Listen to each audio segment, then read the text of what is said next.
Prof. Gayus ada mau sampaikan tadi yang soal hakim nangis-nangis di DPR. Ya, saya harus beri semangat pada hakim-hakim junior bahwa saya jangan kecil hati. Mereka ini hakim yang baik sehingga kekurangan hakim gaji. Yang baik. Ya, jelas mereka nangis karena kekurangan, by need kebutuhannya itu.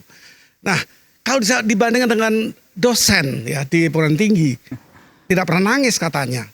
Tetapi plagiat banyak. Itu apa? Di balik itu apa uang? Ya kan seperti logikanya begitu. Dia plagiat diberi kesempatan menjadi doktor. Sekarang bermasalah. UISD membentuk tim.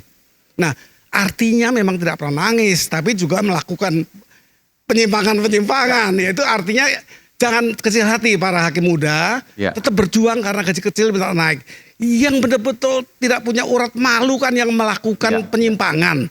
Tidak punya urat malu. Prof, artinya Prof meyakini bahwa masih sangat banyak, bukan banyak ya, sangat banyak hakim-hakim yang lurus. Sangat banyak yang bagus. Di MA pun masih banyak. Di MA pun masih banyak. Hakim-hakim agung pun masih banyak. Masih banyak. Jadi kalau tadi misalnya Bang Refli mengatakan bahwa bekukan Mahkamah Agung, Anda nggak setuju? Tidak. Karena itu lembaga negara yang dihormati, mari kita benahi. Pembenahannya ada cara. Saya sering Pak Susono juga diseleksi ulang lagi semuanya. Saya ke Presiden agar dievaluasi. Saya diseleksi yang bagus dipertahankan, yang buruk diganti. Ketika Presiden Jokowi, saya diterima. Ada ratas untuk kami. Terakhir ketika saya pensiun, saya buat surat juga ke Pak Jokowi, hal yang sama. Surat saya diteruskan ke Pak Mahfud MD ketika itu beliau Menko Polhukam. Ketemu Pak 2 jam saya diskusi. Janji Pak Mahfud akan saya carikan 10 ahli hukum termasuk Pak Gayus. Kita bagaimana mengevaluasi, mengeksaminasi putusan tidak benar. Tapi sampai beliau pensiun atau tidak di kabinet, tidak ada lagi beritanya. Saya akan buat surat lagi kepada Pak Prabowo. Sekali lagi agar dievaluasi hakim-hakim yang 370 PN. Oke, kenapa 30 itu? PT. Ya, hanya ketua dan wakil ketua saja. Ketua dan wakil ketua yang dievaluasi. 370 PN. Ya, jadi 700-an karena 2 kali dari wakil dan ketua. PT. Kenapa dievaluasi itu? Untuk dia bisa yang baik, bisa memotivasi anggota-anggotanya. Oh, ini 370 PN ini yang baik maksudnya? Tidak, jumlah pengadilan. Jumlah PN-nya? Ya. Kalau kita ambil 2 tiap pengadilan, artinya 700-an, itu kali 2.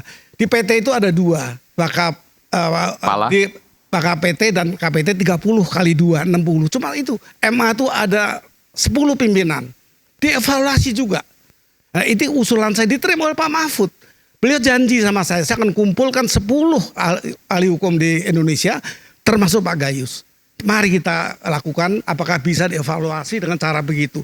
Tapi hari ini saya berbeda. Saya akan menyurat kepada Pak Presiden Prabowo untuk hakim itu dibatasi umur jabatan 5 tahunan saja. Makin orang menjabat, anak saya juga hakim muda ketika itu. Termasuk hakim PN maksudnya 5 tahun aja? 5 tahun saja. Kenapa? Hakim Agung juga.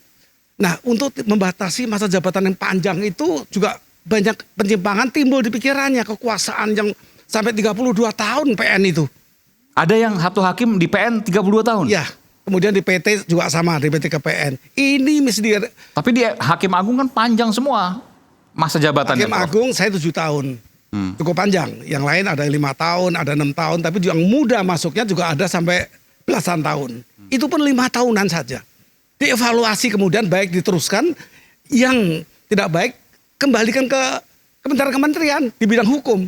Artinya dia kan ASN. Dipilih bukan oleh Mahkamah Agung. Dipilih oleh Kementerian PAN dan RB. Bukan karena kalau terlalu lama power tends to corrupt. Artinya dia itu dipilih sebagai ASN yang ditugaskan sebagai hakim.